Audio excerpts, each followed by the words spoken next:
श्रीराम जय राम जय जय राम। ॐ श्रीराम जय राम जय जय राम। கம்சன் அதன் பிறகு ஒரு திட்டம் தீட்டினான்.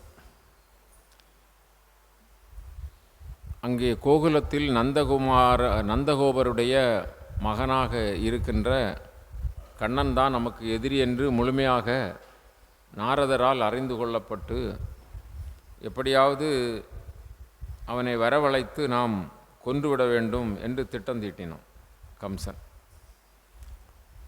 அதனால் அக்ரூரர் என்கிறவர் யாதவ குலத்தோட ரொம்ப தொடர்புடையவர். அவர் ஆனால் அங்கே வேலை பார்த்தார் கம்சன்ட்ட.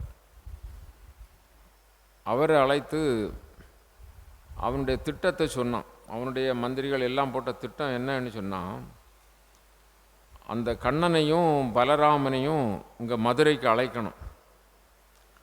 மதுரையில் ஒரு யாகம் நடத்துகிறதாக ஒரு யாகத்தை தொடங்கணும். என்ன யாகம் அப்படின்னா,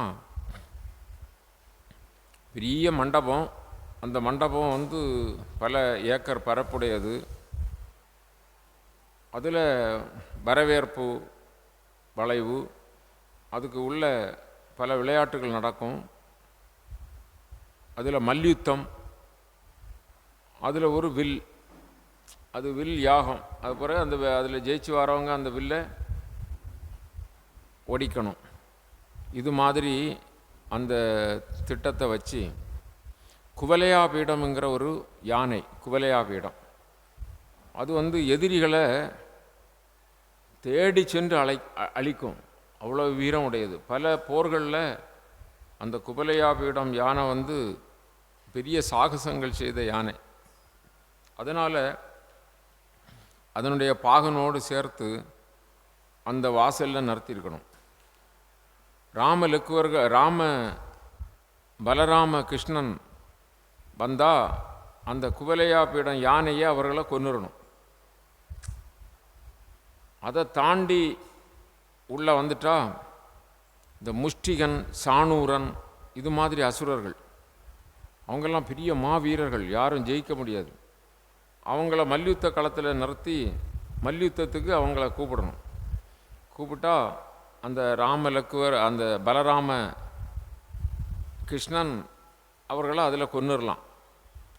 இப்படி திட்டம் வைத்து, அப்போ கண்ண பரமாத்மாவுக்கு 11 வயசு. கண்ண பரமாத்மாவுக்கு 11 வயசு.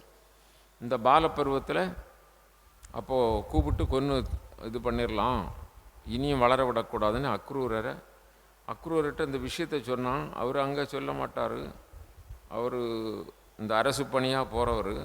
ஆனால் கண்ணன், பலராமன் இவங்களை பற்றி, அந்த யாதவர்களை பற்றி, யாதவர்கள் மரியாதைக்காரங்க, இந்த கம்சனுடைய அட்டூழியம் எல்லாம் தெரியும். ஆனாலும் அவங்க சொன்ன கட்டளை ஏற்று அங்கே போனார். ஒரு தேரில் ஏறி ஒரு அந்த கோகுலம் போனார். கோகுலத்தில் போய் எல்லாவரையும், இவர் ரொம்ப நாள் அங்கே பார்த்தனால எல்லோரும் விசாரித்தாங்க, எல்லாம் இது பண்ணாங்க. அதுக்கு பிறகு நந்தகோபன் வீட்டில் உணவெல்லாம் சாப்பிட்டுக்கிட்டு கிருஷ்ணர் பலராமன் எல்லாம் பார்த்து பேசிட்டு, இப்படி கம்சன் உங்களை அழைத்துட்டு வர சொல்லியிருக்கிறாரு, அங்கே ஒரு யாகம் நடத்துகிறாங்க, அந்த யாகத்தை நீங்கள் பார்க்கணும் அப்படின்னு அழைச்சிருக்கிறாரு அப்படின்னு சொல்லி விவரம் சொன்னாங்க. ஆனால் அந்த அக்ரூரை பார்த்த கோபிகாஸ்திரி பெண்கள் இந்த கிராமத்தில் இருந்து இவர் கண்ணனை நகரத்துக்கு அழைச்சிட்டு போகிறாரு, நம்ம இனிமே எப்படி கண்ணனை பார்க்குறது, அங்கே நகரவாசியானா அப்புறம் கிராமத்துக்கு வருவாரா, அதுவும் நம்ம கிராமத்து பெண்கள் கோபிகாஸ்திரிகள், நமக்கு பேச தெரியலை, ரொம்ப இதாக நளினமாக நடக்க தெரியலை, அங்கெல்லாம் நல்ல படித்த பெண்கள் இருப்பாங்க, எல்லாம் அங்கே நகரத்துக்கு போனால் இவர் வரவே மாட்டார் அப்படின்னு எல்லாம் வருத்தப்பட்டாங்க. அக்ரூரை வருத்தப்பட்டாங்க.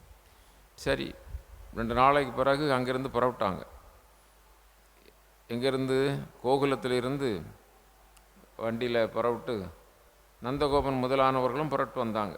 எல்லாருமே வந்தாங்க. அவர்களுக்கு இந்த கம்சன் வைத்திருக்க சூழ்ச்சி தெரியாது. அவங்கெல்லாம் புறப்பட்டு குடும்பத்தோடு அப்படியெல்லாம் வராங்க. அவங்கெல்லாம் அந்த மாட்டு வண்டிகள்லாம் முன்ன கூட்டி போயாச்சு. இவர் அக்ரூரர் ஒரு வாகனத்தில் வராரு. இவர் பலராமனும் கிருஷ்ணனும் ஒரு வண்டியில் வராங்க. அப்போது மதுரைக்கு தூரம் இருக்குது, கோகுலத்துலேருந்து மதுரைக்கு ரொம்ப தூரம் இருக்குது. அப்படி வரும்போது இடையில் ஒரு இடத்துல அக்ரூரர் கொஞ்சம் களைப்பாரி அந்த குதிரைகளுக்கு அந்த மாடுகளுக்கெல்லாம் தண்ணி கொடுத்துட்டு அதுக்கும் பிறகு யாத்திரையில் ஏற்படக்கூடிய அந்த துன்பத்தை களைந்துட்டு நம்ம போகலாம் அப்படின்னு சொல்லி பலராமன் அந்த கிருஷ்ணர் எல்லாம் ஒரு வண்டியில் இருக்கிறாங்க. இவர் நான் போய் குளிச்சுட்டு ஸ்நானம் பண்ணிவிட்டு நான் வந்து இளைப்பாரி வந்துடுறேன்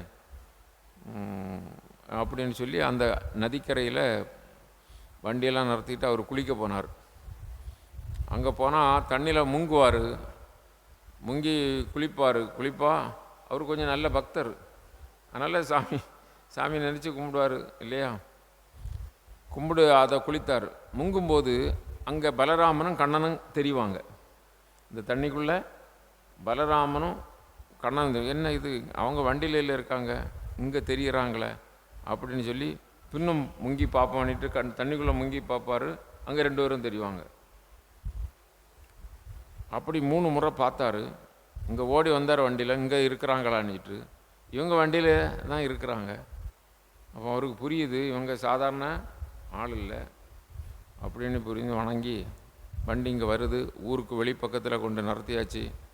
அக்ரூரர் நீங்கள் என்ன கொஞ்சம் யாத்திரை சிரமங்களெல்லாம் தீர்த்துக்கிட்டு அதுக்கு பிறகு நீங்கள் கம்சனை பார்க்க போகலாம், அந்த வேள்வியை பார்க்க போகலாம், நான் இருக்கிற தங்குற இடத்துக்கு நான் போகிறேன்ட்டு அவர் போயிட்டார், அக்ரூரர் போயிட்டார். இவங்க கொஞ்சம் இறங்கி அடுத்த நாள் காலையில் அப்படி அந்த மதுராவை சும்மா ஒரு ஆலாவட்டம் பார்ப்போம் அப்படின்னு சொல்லிட்டு அங்கே வராங்க.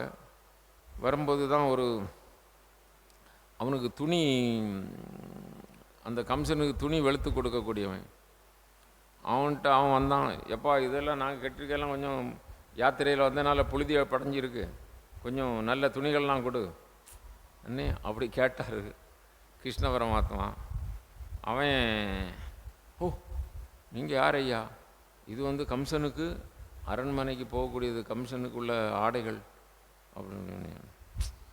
அந்தளவு அவர் கண்ணபரமாத்மா யார் கேட்குறது முழுமுதற் பரம்பொருள்னு அவனுக்கு தெரியலை. அவன் கொஞ்சம் வக்கர புத்தி உள்ளவன். அந்தளவு கொடுக்க மறுத்தான். அந்தளவு ஒரு அடி கொடுத்தாரு. என்ன துணிகள் எல்லாம் வாங்கி நல்ல நீட்டாக நல்ல துணிகள்லாம் போட்டுக்கிட்டாங்க. போட்டுட்டு அப்படி போகும்போது ஒரு அம்மா, அந்த அம்மா என்ன சந்தனம், நல்ல ஜவ்வாது, இது மாதிரி ரொம்ப மனமுடைய பொருள்களை எல்லாம் கம்சனுக்கண்ணே அரைச்சி, நல்ல சந்தனம்லாம் அரைச்சி கொண்டு போகுது. யாருக்கு கொண்டு போகிறீங்க? எங்களுக்கு இது பூசலாமா? நாங்கள் தாராளம் பூசலாம், உங்களை மாதிரி உள்ள பிள்ளைகள் தான் பூசணும் எண்ணி எல்லாம் கொடுத்தாரு. நல்லா அழகாக வாரி பூசிட்டு அந்த அம்மா பாவமாக இருந்தில்ல, அந்த அம்மாவுக்கு அருள் புரிஞ்சார். அதுக்கு இளமையை கொடுத்து நல்லா இதெல்லாம் பண்ணார். இப்படியெல்லாம் வேடிக்கை பார்த்துட்டு அப்படி போனார். அங்கே போயிட்டு யாகசாலையை பார்க்க போகலான்னு பலராமனும் கிருஷ்ணனும், ராமகிருஷ்ணர் இல்லையா, ராமகிருஷ்ணர் இங்கே இருக்காரா? ராமகிருஷ்ணர் இங்கே எல்லா இடம் இருப்பார், அவ்வளோதான். அவர் உள்ளே போகும்போது குவலையாபீடம் யானை குறுக்கிடுது. குவலையாபீடம் யானை குறுக்கிட்ட உடனே அந்த யானை பாகம் இவங்களை ஏவுறான். அதுக்கே தெரியுது பகைவன் வந்திருக்கிறான்னு சொல்லி. அது அப்படியே கிருஷ்ணனை தூக்கி அடிக்க போகுது. உடனே ஒரு கையினால் யானையினுடைய அந்த துதிக்கையை பிடிச்சி தூக்கி தலையில் ஒரு அடி போட்டு அப்படி தூக்கி வீசிட்டார். அப்படி விழுந்தது, இறந்து போயிட்டு. பாகன் ஓடிட்டான், தப்பி பிழைச்சவன் பண்ணிட்டு ஓடிட்டான். அதுக்கு அடுத்தால போனார் உள்ள. இப்படி பலராமனும் கிருஷ்ணனும் வந்தாச்சுங்கிறது தெரியுது. யானை செத்து போயிட்டு தான் இன்னி கம்சனுக்கு தெரியுது. அவன் தானே அந்த யாகசாலையில் முக்கியமான ஆள், அங்கே இருந்து கொக்கரிக்கிறான். சரி, குவலையாப்படம் போனாலும் முஷ்டிகன் சாணூரம் இவங்க விடமாட்டாங்க. அவங்க அதான் கம்ச சாணூர மர்தனன் அப்படி வருது இல்லையா. இந்த சாணூரன் இது மாதிரி கம்சனை மாதிரி உள்ளவன் தான். அவங்க மல்யுத்தத்துக்கு தயாராக எங்கள்கிட்ட தொந்த போருக்கு வாங்கன்னு அழைச்சான். உடனே கண்ணபரமாத்மாவும் பலராமனும் அந்த அந்த மல்யுத்த களத்தில் இறங்கி ஆளுக்கு ஒருத்தனையாக பிடிச்சி எல்லாம் 5-6 அடி போட வேண்டிய அடியெல்லாம் போட்டு முஷ்டினால் 2 இதில் எல்லாம் டக்குன்னு வாயை பிளந்து அப்புறம் விழுந்தது. அங்கே இருந்து அவன் பார்த்தான், இதுதான் தருணம், இந்த கம்சன் அழியக்கூடிய நேரம் வந்துட்டுது. ஆணிவிட்டான். அவன் கண்ணனி பயந்துட்டே இருக்கிறான். ஓடி போய் தலைமுடியை பிடிச்சி இப்படி 4 கரைக்கி என்ன அப்படி தூக்கி எறிஞ்சார். என்ன பெரிய வீரனிட்டு இருக்கக்கூடிய கம்சன் எல்லாரையும் என்னெல்லாம் செய்தான், எவ்வளோ அட்டூழியம் செய்தான். அப்போ மனிதனுக்கு கேடு வரும்போது எப்படி வருது பார்த்தீங்களா? இதுதான் ஆணவக்காரர்கள் அழிஞ்சு போவாங்க. அதனால் பொறுத்து இருக்கணும். பெரிய வல்லந்த உள்ளவன் அங்கே நமக்கு தீராத பகை மாதிரி தொந்தரவு செய்தால் கூட நம்ம என்ன செய்யணும்? பொறுத்து இருக்கணும். காலம் மாறும் கட்டுண்டோம் பொறுத்திருப்போம், காலம் மாறும். தர்மம் மீண்டும் என்ன செய்யும்? ஜெயிக்கும். தர்மத்தின் வாழ்வுதனை சூது கவ்வும், தர்மம் மறுபடியும் வெல்லும் எனும் இயற்கை மருமத்தை நம்மாலே உலகம் கற்கும், வழிதேடி விதி இந்த செய்கை செய்தான். கடவுளே சாட்சி, கடவுள் தான் எல்லாம் பார்த்து விடுவார், எனக்கு வேற யாரும் இல்லை அப்படின்னு இருந்தா கருமத்தை மேன்மேலும் காண்போம். என்ன ஆனந்த குருகுலத்துக்கு வாரது நிறுத்தாண்டான். கருமத்தை மேன்மேலும் காண்போம். பகவான் மீது உள்ள பக்தியை நிறுத்தக்கூடாது. இப்படி ஆகிட்டு நம்ம இவ்வளவு பக்தியாக கும்பிட்ட பிறகும் இன்னது ஆகிப்போச்சே. சிலர் அப்படி மடித்து இனி சாமியும் இல்லை சாத்தாவும் இல்லை, வீட்டில் இருக்க ஃபோட்டோலாம் எடுத்து தூர போடுங்க, பூசையும் கிடையாது ஒன்றும் கிடையாது. இவ்வளோ காலம் பக்தியாக இருந்து பார்த்தேன், பக்தியாக இருக்க எனக்கு கஷ்டம்தான் வருது. என்ன அப்படி சொல்கிறத கேட்டுருக்கிறீங்களா? நிறைய பேர் அப்படி இருப்பாங்க. அது மகா பெரிய தவறு. பகவான் போடக்கூடிய சோதனையில் இருந்தெல்லாம் நம்ம தடப்பட்டு போயிடுறோம். அது பகவான் சோதனையே, இவங்க விதி வழியாக அந்த சோதனை வரும். ஆனால் நம்ம எப்படி போனோம்? பக்தர்கள் என்ன வந்தாலும் எது போனாலும், மகாபலி என்ன நினச்சோம்? சொத்தெல்லாம் போனால் போட்டோம், என்னை ரொம்ப துன்பப்படுத்தினா படுத்துட்டோம், எனக்கு ஹரியினுடைய அந்த திருவடி கிடைச்சா போதுமே அப்படி சொன்னாங்க இல்லையா? அது மாதிரி அப்போது அந்த கம்சன் அழிந்தான். கம்சன் அழிந்த பிறகு இவர் ஓடி போனார். எங்கே போனார்? உக்ரசேனர் அந்த ஜெயிலில் போட்டிருக்கான். கம்சன் தந்தையோ ஜெயிலில் போட்டான். அந்த அவுரங்கசீப் போல. அவுரங்கசீப் தனக்கு தந்தையை ஜெயிலில் போட்டு தானே ஆட்சிக்கு வருவான். என்னம்மா? அதுபோல் இவன் உக்ரசேனன், இவன் நல்லது செய்ய மாட்டான். உக்ரசேனர் அப்படி செய்யாத இப்படி செய்யாதம்பாரு. வயசானவனுக்கு கடை, நீ ஆட்சி பொறுப்பில் இருக்காண்டாயா, நீ சிறையில் கடை. ஒரு நாள் திடீர்னு நீ சிறையில் போட்டுட்டு இவன் ஆட்சிக்கு வந்தான். இப்போ கண்ணபரமாத்மா போய் ஜெயில் கதவை திறந்து அவரை வெளியிட்டு அடுத்தால் நேராக போனார். தன் தாய் தந்தையர்கள் அவங்கள மீண்டும் பிடிச்சி போட்டான். அவன் மீண்டும் ஜெயிலில் போட்டான். அந்த சிறையில் இருந்தெல்லாம் எடுத்து விடுத்துக்கிட்டு மக்களெல்லாம் விடுதலை எல்லாருக்கும். அந்த அப்படி இருக்கும்போது இந்த ஜராசந்தன் என்கிறவன், அதாவது கம்சனுக்கு 2 மனைவி, அது ஜராசந்தனுக்கு பிள்ளைகள். இவங்கெல்லாம் அழுது அரட்டிக்கிட்டு தலைவரி கோலமாக மகத நாட்டுக்கு போனாங்க. இப்படி எங்கள் பிராணநாதனாகிய கம்சனை கிருஷ்ணன் வந்து கொன்னுட்டான் அப்படின்னு சொன்ன உடனே ஜராசந்தன் கொதித்தெளிஞ்சான். ஜராசந்தன் ஏற்கனவே ரொம்ப கொடூரமான மன்னன். இப்படி மருமகனை கொன்னுட்டாங்களான்னு சொன்னோடனே அவன் 23 அக்ஷௌனி சேனைகளோடு படையெடுத்து வந்தான் மதுரைக்கு. மதுரையில் வந்தால் பகவான் இதை அறிஞ்சார். ஓ, இவன் வரட்டும், பூமி பாரத்தை தீர்க்கிறதுக்கு தானே நம்ம வந்திருக்கிறோம். இப்போ 23 அக்ஷௌனி சேனை பாரத குலக்கியல் தமிழில் வந்துடுதோ? ஓ, அக்ஷௌனி சேனைகள் வருகிறது. இனி நாம் என்ன செய்யக்கூடாது? இவனை முதல்ல அழித்து விடக்கூடாது. இவனை அழிக்காமல் இவன் படைகளை எல்லாம் அழிக்க வேண்டும். இவனை திரும்பவும் அனுப்ப வேண்டும். அப்படி அனுப்பினோம் என்று சொன்னால் மீண்டும் அவன் படைகளை சேர்த்து கொண்டு வருவான். தீயோர்களை அழிப்பது தான் நம்முடைய கடமை. எனவே தீயோர்களை அழிப்பதற்காக வந்திருக்கிற நமக்கு இவன் ஒரு வாய்ப்பை தருகிறான் என்று சொல்லி அப்படியே கண்ணபரமாத்மா பலராமனோடு அந்த ஜராசந்தனை எதிர்த்தார். ஜராசந்தன் அவன் படை உள்ளே வருவதற்கு முன்பாகவே கண்ண பரமாத்மா இப்போது அவருக்கு பெரிய படைகள் கிடையாது, அது ஒரு சிறிய நாட்டு. அவருடைய நிலையில் அந்த மதுரையில் அப்போ பெரிய படைகள் ஒன்றும் இல்லை. உடனே வானிலிருந்து அவருக்கு வாகனமும் தேரும் படைக்கலங்களும் வந்தது. அவருடைய இயல்பான படைக்கலன்கள்லாம் உண்டல்லவா, அதெல்லாம் வந்தது.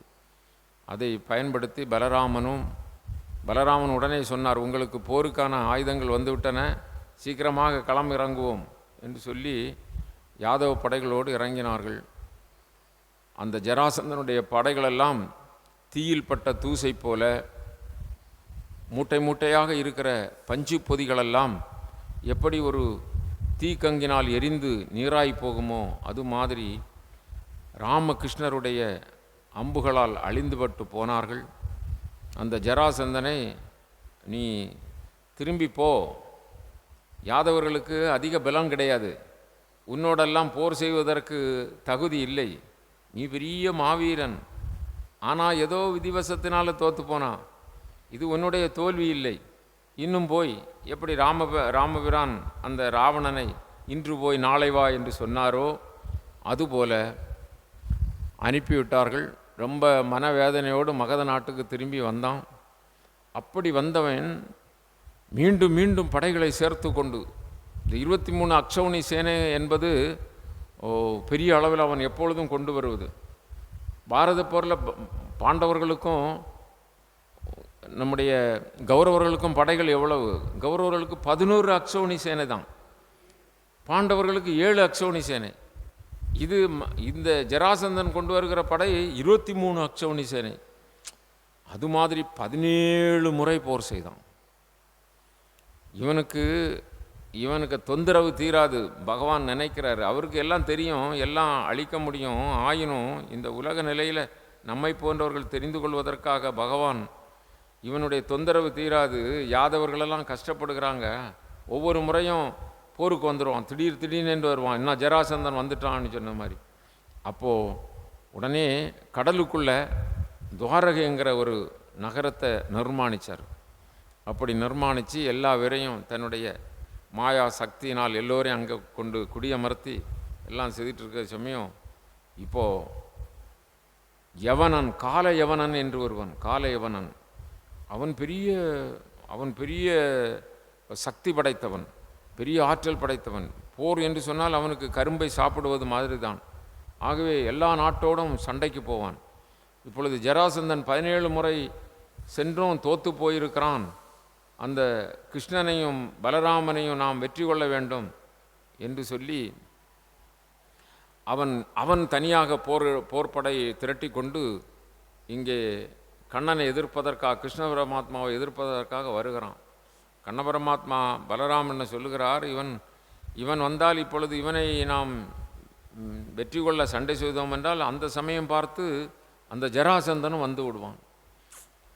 2 படைகளுக்கும் மத்தியில் நாம் சிரமப்பட வேண்டியது வரும். இருந்தாலும் பார்ப்போம் என்ன செய்வது என்று சொல்லி, அவருக்கு தெரியாத வித்தை கிடையாதல்லவா. ஆகவே துவாரகையை விட்டு ஆயுதம் எதுவும் இல்லாமல் அவன் அந்த யவனன், கால யவனன் இங்கு முற்றுகையிட்டு கொண்டு யார் வருகிறார்கள் என்று காத்திருக்கிறான். அங்கே துவாரகையிலிருந்து சண்டைக்கு வருகிறார்களா என்று காத்திருக்கிறான். இந்த நேரத்தில் கண்ண பரமாத்மா தனி ஒருவராக எந்த ஆயுதமும் இல்லாமல் அப்படி அங்கு துவாரகையிலிருந்து வெளியே வருகிறார். வந்தவுடனே இந்த காலையவனன் இவருடைய அழகையும் இவருடைய நிலையையும் இவருடைய சாயலையும் பார்த்தான். நாரதர் இயல்பாக சொல்லியிருக்கிறார், அவனுக்கு அழிவு வர வேண்டுமல்லவா, அதனால் நாரதர் தகுந்த சமயத்தில் தகுந்த இடத்தில் போய் சொல்லிவிடுவார். காலையவனன், நீ சண்டை போட்டுக்கொண்டு இந்த சிற்றரசர்கள் பெரிய அரசர்கள் என்று சொல்லி அதெல்லாம் உனக்கு வெற்றி ஆகாது. அந்த கிருஷ்ணன், ராமகிருஷ்ணன் இருக்கிறாங்க, அவங்களோடு சென்று நீ போர் செய்தால் அப்படி வெற்றி அடைந்தால் உனக்கு வெற்றி, அப்படி என்று சொன்னதனால் அவன் வந்தவன். அப்பொழுது அவன் எப்படி இருப்பான் தெரியுமா? அந்த கண்ணன் நீலமேக சியாமலனாக இருப்பான். அந்த கிருஷ்ணன் என்ன பட்டாடை கட்டி இருப்பான், காதில் மகர குண்டலங்கள் போட்டிருப்பான், முகம் பறந்து விரிந்திருக்கும். அப்படி என்று சொல்லி இந்த கண்ணனுடைய சாயலையெல்லாம் நாரதர் சொல்லியிருக்கிறார். அதனால் இப்போ பார்த்தவன், தூரத்திலிருந்து பார்த்தவன், ஓ இவன் தான் அந்த கிருஷ்ணன், ஸ்ரீகிருஷ்ணன் இவனை விட்டுவிடக்கூடாது என்று சொன்ன உடனே பகவான் அங்கு பார்த்தவர் இங்கு பார்த்தவரை மாதிரி ஏதோ அந்த காலை யவனனை கண்டு பயந்து ஓடுவது மாதிரி ஓடினார். ஓடவா செய்கிறாய், உன்னை விடுவனா, உன்னை கண்டு கொண்டேன் விடுவனா, பின்னால் தொடர்ந்தான் காலை யவனன் தொடர்ந்து விரட்டிக்கிட்டே போகிறான். பகவான் என்ன செய்கிறாரு, கண்ண பரமாத்மா அவர் கபட நாடக சூத்திரதாரி, எல்லா உயிர்க்கும் உயிர்க்கு உயிராய் நிற்பவர், இந்த பிரபஞ்சத்தையே இயக்கி கொண்டிருக்கிற பரம்பொருள் அல்லவா. அவருடைய அந்த உயர்ந்த நிலையை யார் அறிவார்கள்? சாதாரணமாக ஏதோ ஒரு குறுநில மன்னன் அவன் ஜராசந்தனுக்கு பயந்து கடலிலே கோட்டை கட்டி அங்கு போய் ஒளித்திருக்கிறான் என்று தான் மக்கள் நினைத்தார்கள். யாதவர்களே அப்படித்தான் நினைத்திருந்தார்கள். மற்ற மன்னர்களும் சில அற்புதங்கள் செய்யும்போது ஏதோ அவன் ஒரு சின்ன மோடி வேலை செய்கிறான் என்ன அப்படி என்று சொல்லி நினைப்பார்களே தவிர, ஒரு வித்தை செய்கிறான் என்று நினைத்து அடுத்த நாள் மறந்து போயிடுவாங்க. இதை மாதிரி வேலைகளை யாரும் செய்ய முடியுமா, இது பகவானாத்தான் இருக்கும் என்று யூகிக்க மாட்டார்கள். அவரை உண்மையாக பகவான் என்று நினைத்து அறிந்தவர்கள் விதுரர், பீஷ்மர், சகாதேவன், இப்படி ஒரு 4-5 பேர்கள் தான் அவரை பகவான் என்று தெரியும்.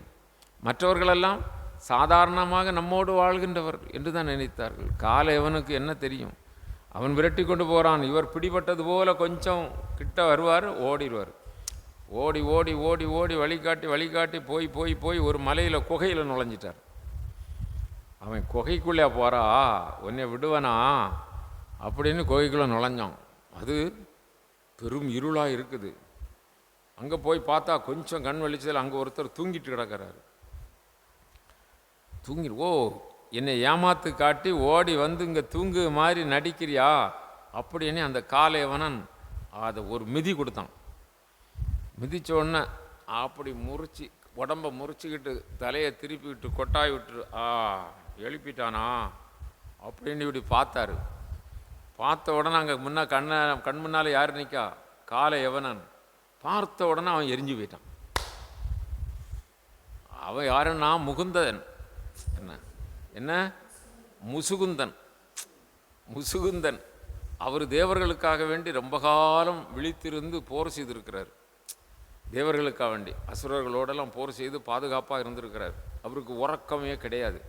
பல மாதங்களாக, என்ன 1 வருஷம் 2 வருஷம் 5 வருஷம் இப்படி நிறைய நாள் ராத்திரியும் பகலும் அவருக்கு விழிப்பு தான்.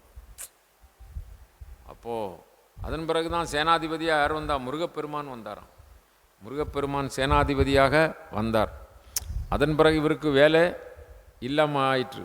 அப்போ தேவர்கள் சொன்னாங்க, உங்களுக்கு இவ்வளோ காலம் எங்களை பாதுகாத்துருக்கிறீங்க, உங்களுக்கு என்ன வரம் வேணும் அப்படி கேட்ட உடனே முசுகுந்தன், எனக்கு இப்போ பெருசாக வரம் வேண்டாம், எல்லாமே எது கிடைச்சாலும் அழியக்கூடியது தான், அதை வாங்கி நான் என்ன செய்ய போகிறேன், எனக்கு நல்ல உறக்கம் வருது, கொஞ்சம் உறக்கம் வந்தால் போதும் அப்படி சொன்னோடனே உங்களுக்கு நல்ல ஆழ்ந்த தூக்கம் வரும், உங்களை யாரும் எழுப்பக்கூடாது, யாராவது எழுப்புனா அவங்க எரிஞ்சு போயிடுவாங்க, போதுமா?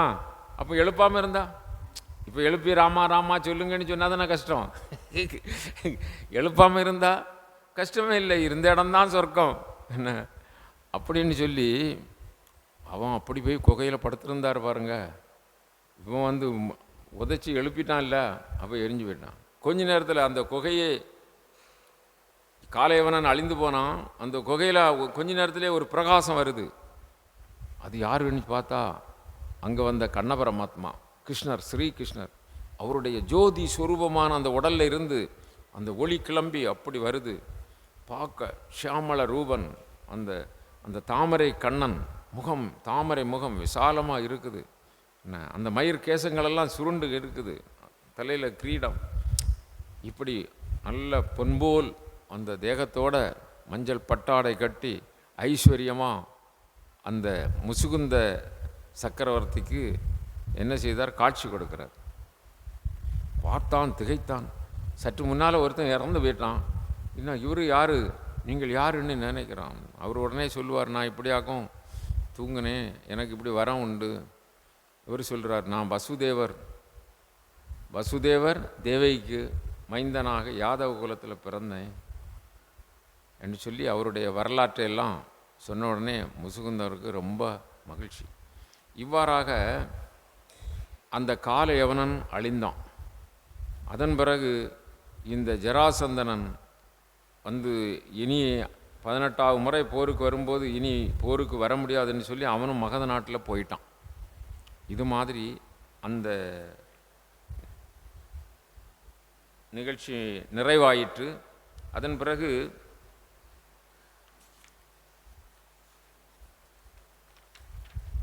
ருக்மணி தேவி அதாவது பீஷ்மகர், அந்த பீஷ்மர் அல்ல, இது பீஷ்மகர். இவர் வந்து ஒரு இஸ்வாகு குலத்தில் உதித்தவர் தான்.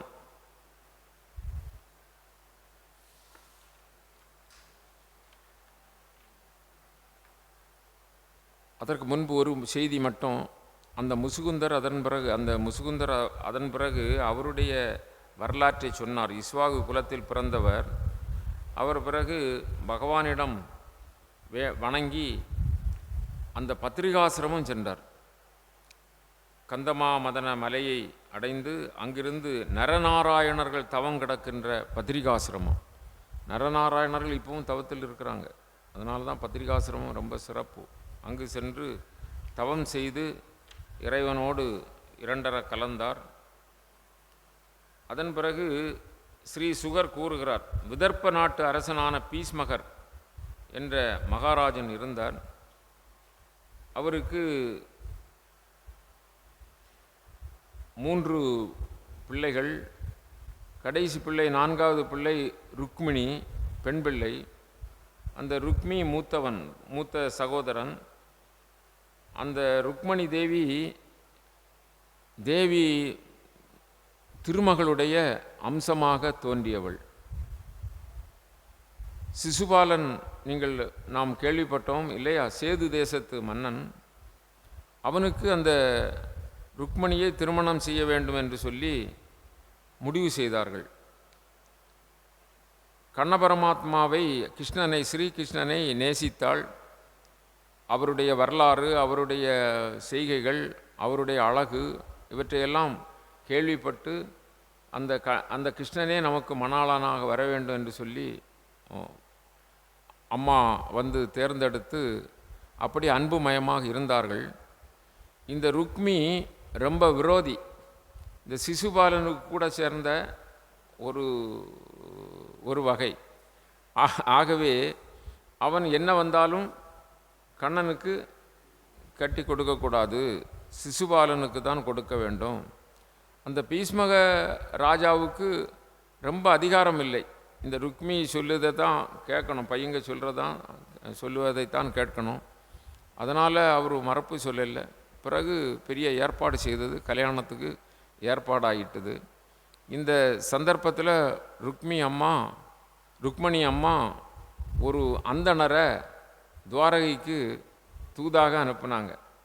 அதுவும் ரொம்ப சிரமம் அந்த காலத்தில், போயிட்டு வர்றது மாதிரியெல்லாம். இப்போ இந்த ஃபோனில் செல்லில் பேசுகிறது மாதிரி இல்லை.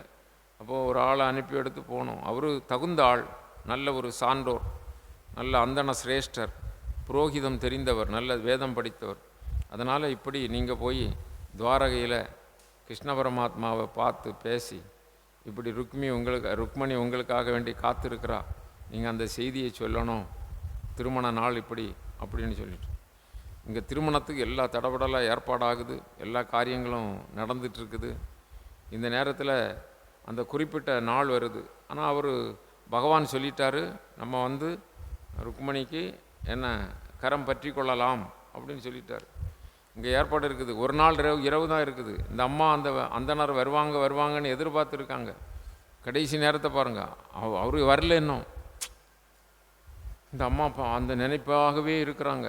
கல்யாணத்துக்கு வேண்டிய எல்லா காரியங்களும் சிறப்பாக நடக்குமில்ல, மணமகளுக்கு வேண்டிய இதுகள், அலங்காரங்கள், காரியங்கள் எல்லாம் நடக்குது. அது மாதிரி சிசுபாலன், அவன்லாம் மணாளன், அவங்க எல்லாம் அரச பாரம்பரியத்தோடு அந்த சேது நாட்டிலேருந்து இங்கே வந்தாச்சு, இந்த விதர்ப்ப நாட்டுக்கு வந்தாச்சு. விதர்ப்ப நாட்டினுடைய தலைநகரம் குண்டினபுரம்.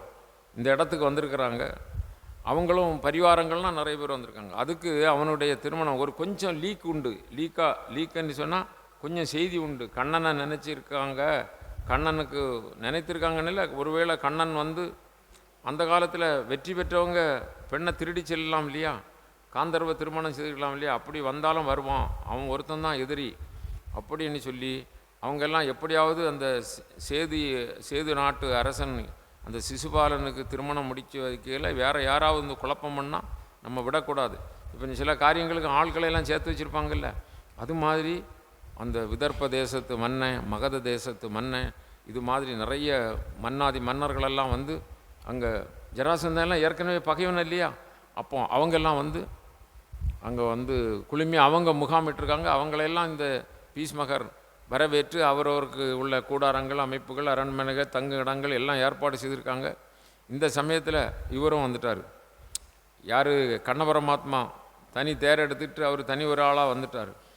வந்தவுடனே பலராமருக்கு தெரியுது, அவருக்கு இப்படி போகிறான், கண்ணன் தம்பி போகிறான், ஆனால் ஒன்றும் பக்கபலம் இல்லாமல் போகிறான், நம்ம பக்கபலமாக போவோம் அப்படின்னு சொல்லி என்ன யானைப்படை, குதிரைப்படை, காலாள் படை, இப்படி எல்லா படைகளையும் சேர்த்து யாதவ வீரர்களோடு அவங்க ஒரு பெரிய படைகளோட அவங்கள அங்கே வந்துட்டாங்க. வந்தோடனே இந்த வந்தவங்கள வரவேற்கணும் இல்லையா, கல்யாணம் தானே, இதில் கல்யாண வீட்டில் அவங்க வேறு இவங்க வேறுன்னு பார்க்கக்கூடாது இல்லை. அதனால் அந்த பீஷ்மகர் இவங்களையும் உபசரித்து எல்லாம் அவங்களுக்கு வேண்டிய தங்கும் இடம்லாம் கொடுத்து வச்சுருக்குறாங்க. இரவு பொழுதில் ஒரே ஒரு காலையில் திருமணம் நடக்கணும்னா இரவு பொழுதில் ஒரே ஒரு சம்பிரதாயம். என்ன சம்பிரதாயம்னா, அங்கே ஒரு குலதெய்வம் கோயில் இருக்குது, தேவி கோயில். அந்த தேவி கோயிலுக்கு இந்த அம்மா மணப்பெண் போய் வணங்கிட்டு வரணும். அது மாதிரி ஒரு ஏற்பாடு, நல்ல அலங்காரம் எல்லாம் பண்ணியாச்சு, அழகு பண்ணியாச்சு, எல்லாம் அழகுக்கு அழகு, ருக்மிணி தேவிக்கு அழகு வேணுமா, அப்படி எல்லாம் செய்து அந்த தேவி கோயிலுக்கு சேடி பெண்களோட, அந்தன பெண்களோட அப்படியெல்லாம் போகிறாங்க. அதில் பாதுகாப்புக்கு சேனை தலைவர்களெல்லாம் அப்படி இருக்கிறாங்க. இந்த அம்மா போய் கும்பிட்டுக்கிட்டு வராங்க. அதுக்கு முந்தி அந்த அந்தனார் வந்துட்டார். அந்த வந்தனர் வந்து அந்த புறத்தில் போய் இந்த அம்மாவை தனியாக சந்தித்து, அவர் கொஞ்சம் திறமையான ஆள் தான் போலுக்கு, எல்லா இந்த கட்டுப்பாடையெல்லாம் தாண்டி உள்ளே வந்திருக்கார இல்லையா, கட்டுப்பாடெல்லாம் தாண்டி உள்ளே வந்து அப்படி அங்கே என்ன செய்தார், டைமை காண இல்லையா, கட்டுப்பாட்டையெல்லாம் தாண்டி உள்ளே வந்ததுனால வந்து செய்தி சொல்லிட்டார், அவர் வருவாராம், நீங்கள் வருந்த வேண்டாம் அப்படின்னு. இவங்களுக்கு ஒரு திடம் வந்துட்டு, ஆனாலும் கோயிலில் போயிட்டு என்ன அரண்மனைக்குள்ளே புகுந்துட்டா அதுக்கும் பிறகு ஒன்றும் செய்ய முடியாது. அதனால் இடைக்கண் ஓரத்தில் அந்த முடி இப்போ கொஞ்சம் முன்னு கிடக்குமில்ல, அந்த இதெல்லாம் இப்படி கொஞ்சம் ஒதுக்கிட்டு அப்படி சைடில் அம்மா பார்க்குறாங்க, புரியுது இல்லையா, பார்த்தா அவங்களுடைய அம்மாவுடைய அழகு அப்படி இருக்குது. அதனால் காவல் இருக்கிறவங்கெல்லாம் அப்படியே ஆயுதங்கள் எல்லாம் கை நழுவுது, அதை மாதிரி இருக்கிறாங்களாம். அம்மா பார்க்கும்போது கிருஷ்ணர் அங்கே தேரில் ஸ்ரீகிருஷ்ண பரம அங்கே இருக்கிறார், பார்த்துட்டார். இந்த அம்மாவும் பார்த்துட்டு, கண் தானே இல்லையா, கண்ணோடு கண் நோக்கின் வேற என்ன வேணும் இல்லையா, அண்ணலும் நோக்கினான் அவளும் நோக்கினாள். கம்பநாட்டாழ்வார். அண்ணல் கீழே இருந்து தெருவில் இருந்து மேலே நோக்குறாரு, அவள் உப்பரிகையிலேருந்து கீழே நோக்கிறா. ஆனால் முதல்ல நோக்கிறது யாராக இருக்கணும், ஆண்மகனாக தான் இருக்கணும். அதனால் அண்ணலும் நோக்கினான் அவளும் நோக்கினாள். இருவரும் மாரிப்புக்கு இதயம் எய்தினர். ஒருத்தருக்கு இதயத்தில் ஒருத்தர் மாறி போயிட்டாங்க. அது மாதிரி ருக்மிணி தேவி அவங்க அந்த கம்பநாட்டாழ்வார் சொல்லும்போது, பிரிந்தவர் கூடினால் பேசவும் வேண்டுமோ. பார்க்கடலில் பள்ளி கொண்டிருக்கிற அந்த பரந்தாமனு கூட இருந்த திருமகள் தான் சீதையாக வந்திருக்கிறாங்க, இங்கே அவர் தான் ராமனாக வந்திருக்கிறாரு. பிரிந்தவர் கூடினால் பேசவும் வேண்டுமோ. அது மாதிரி ருக்மிணி தேவி திருமகள், அவர் கிருஷ்ணன் உலக நாயகன் அந்த மகாவிஷ்ணு. அப்போ அவர் டக்குனி எப்படி கருடன் ஒரு பொருளை டக்குனி தூக்குமோ அது மாதிரி தூக்கி தேரில் வச்சுட்டு ஒரே வரதா அப்படி கண்மூடி கண் திறக்குள்ள போயிட்டாரு. ஓ, நான் இப்படி ஆயிட்டாங்கன்னு சொல்லி உடனே வீரர்களெல்லாம் அங்கே தான் முகாமிட்டு இருக்காங்க இல்லை, எல்லா பேரும் புறப்பட்டு பின்னால் வராங்க. உடனே பலராமன் தயாராலியாக இருக்கிறாரு. அப்படி தேரில் விரட்டிட்டு போகும்போது பலராமன் அவருடைய சேனைகளோட அந்த எதிர்த்து வந்தவங்களெல்லாம் சின்ன பின்னமாக சிதற அடைச்சார். ஆனிரைகளை கவர்ந்து போகிறான். யார்? இவங்க பெரிய அதிரதர்கள்லாம் கூடி ஆனிரைகளை எல்லாம் கவர்ந்துக்கிட்டு அங்கே நிற்கிறாங்க. இவர் பேடியாக தான் இருக்கிறாரு அர்ஜுனன். உத்திரன் தேர் ஓட்டுறான், நான் எல்லாம் பேரும் நீ தேரை ஓட்டு நான் பார்த்துக்கிட்டேன்னுட்டு பேடி வந்து அந்த பெரும்படையை கலைக்கு அடிச்சிட்டான். அதை மாதிரி இங்கே கொஞ்ச நேரத்தில் இந்த எல்லா எதிரி படைகளும் நாசமாயிட்டு ஓடி சின்னவனு சேதி மன்னன் அந்த சிசுவானன் இந்த வம்பு நமக்கு வேண்டாம், நம்ம ஊருக்கு மனத்தோடு போயிடுவோம் சொல்லி மணாலனா வந்தவன் ஒதுங்கி போயிட்டான். இந்த ருக்மி நான் விடுவனா பாருன்னு தனி ஒருவனா தேரில் பின்தொடர்ந்தான். நில் நில், என் தங்கையை எடுத்து போகிறாயா, நில் நில், என்னோடு போர் செய், உனக்கு வீரம் இருந்தா அப்படிலாம் பேசினான். அவர் 5-6 அம்பை போட்டார் கண்ணபரமாத்மா, இவன் 5-6 அம்பை போட்டான். பிறகு அவன் கத்தி எடுத்துகிட்டு ஓடி வந்தான். இவர் அவனுடைய கையை பிடிச்சிட்டு தட்டிட்டு அவனை பிடிச்சி வாழை உருவி வெட்ட போனார். அப்போ ருக்மணி அம்மா என்ன இருந்தாலும் சகோதரன் இல்லையா, காலை பிடிச்சிட்டாங்க. வேண்டாம், என் அண்ணனை கொல்ல வேண்டாம். அப்போது கோபம் தாழாமல் அவனுடைய மீசை தலைமுடியை வெட்டி லேசாக கொஞ்சம் முழுசும் மழுக்க மாட்டான், கொஞ்சம் அதே போகிறோம் பண்ணினோடனே அவங்க பலராமன் வந்தார். அண்ணா தம்பி என்ன இருந்தாலும் என்ன இப்படி உறவுக்குள்ள நம்ம செய்யக்கூடாது, இப்போ உறவு ஆகியாச்சு, நீ ருக்மியும் கொஞ்சம் சமாதானப்படுத்தி இவர் அந்த கிருஷ்ண பரமாத்மாவையும் கொஞ்சம் சொல்லுவது போல் சொல்லி பிறகு அந்த பிராட்டியாரை ருக்மணி பிராட்டியாரை சமாதானப்படுத்தி பிறகு துவாரகைக்கு வந்தாங்க. துவாரகைக்கு வந்து துவாரகையில் திருமணம் ஸ்ரீ கிருஷ்ண பரம்பொருளுக்கும் ருக்மணி தேவிக்கும் பெரிய அளவில் திருமணம் நடைபெற்றது. அதில் எல்லாம் வானவர்கள் எல்லா பேரும் வாழ்த்தினாங்க. யாதவ குலமே தங்கள் வீட்டு திருமணம் போல் அவங்க வீட்டை பெருசாக அலங்கரித்து தெருவில் எல்லாம் தோரணங்கள், வாழை குலைகள் மற்றுமுள்ள விதானங்கள், முத்து பந்தர்கள், தெருவில் எல்லாம் விரிப்புகள், கோலம், குத்து விளக்கு எல்லாம் ஏற்றி மகிழ்ச்சி அடைந்து அம்மா ருக்மணி தேவிக்கும் ஸ்ரீ கிருஷ்ண பரம்பொருளுக்கும் சிறப்பாக திருமணம் நடைபெற்றது. அதன் பிறகு அப்படி இருக்கின்ற பொழுது அவர்களுக்கு ஒரு புத்திரன். அவர் யார் வந்து பிறக்கிறார் என்று சொன்னால் நம்முடைய மன்மதன் உடல் வெந்து சாம்பராய் போனார் அல்லவா, அவருடைய அடுத்த பிறவிதான் இந்த பிரத்யும்னன். அவர் பெயரில் இங்கே வந்து ருக்மணி தேவியினுடைய வயிற்றில் பிறக்கிறாரு. பிறந்த ஒரு 4-5 நாளையிலேயே சம்பராசுரங்கிற ஒரு அசுரன் பெரும் கோபத்தினால எடுத்துக்கொண்டு கடலில் போட்டான். கடலில் போட்ட உடனே அது ஒரு மீன் சாப்பிடுது. அந்த மீன் சாப்பிட்டு அது ஒரு வலையில் மாட்டிக்கிடுறது. அந்த மீனை அந்த சம்பராசுரனுக்கு அந்த ராஜ்யத்தெலாம் விற்கிறான். சம்பராசுரன் வாங்கினான், விற்றான். அதை சமையல் கட்டில் அறக்கும்போது ஒரு குழந்தை இருக்கிறது தெரிஞ்சு அங்கே வேலை செய்துட்டு இருந்த அந்த பணிப்பெண் அவங்க வந்து அந்த குழந்தையை எடுத்து வளர்க்குறாங்க.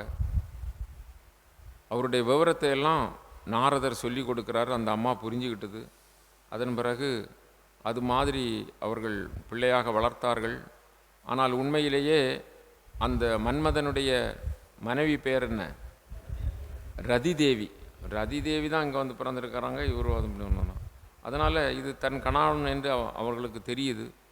பிறகு உண்மை விவரத்தை பிரத்யும்னனிடம் சொல்ல அவர்கள் அதை அந்த அரசன் எதிர்க்கிறான். பெரிய போர் நடக்குது. அந்த போர்லெல்லாம் அவரை கொன்றுவிட்டு அவர்கள் அந்த ரதி தேவியினுடைய அந்த ஆற்றலினால் அவர்கள் 2 பேருமே துவாரகைக்கு வந்து விடுகிறார்கள்.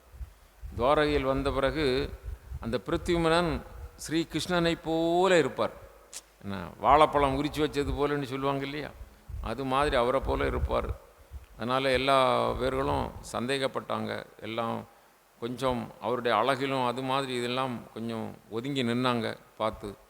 பிறகு உண்மை அறிஞ்சு அந்த கண் இழந்தவன் கண் பெற்றது போல, பொன்பொருளை இழந்தவன் பொன் பெற்றவனைப் போல, இங்கிருந்து சிறு குழந்தையாக இருந்து தவறிப்போனவர் இப்போ உடலில் உயிர் வந்தது போல அம்மாவுக்கெல்லாம் ரொம்ப சந்தோஷம். ருக்மணி அம்மாவுக்கும் கண்ணபரமாத்மாவுக்கு எல்லாம் தெரியும். அவர் எல்லாம் அறிந்தவர் அல்லவா, அவருக்கு எல்லாம் தெரியும். பிறகு அப்படி அங்கேயே சிறப்பாக வாழ்ந்தார்கள்.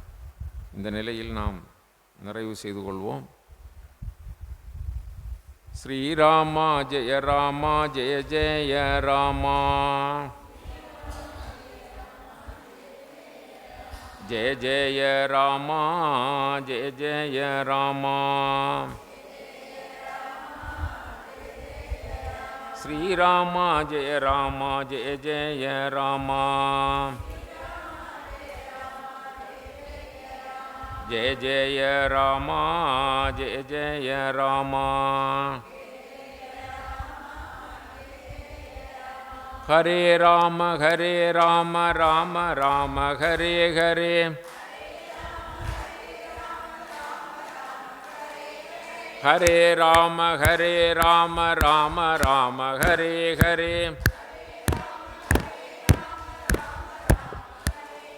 हरे कृष्ण कृष्ण कृष्ण हरे हरे हरे कृष्ण कृष्ण कृष्ण हरे हरे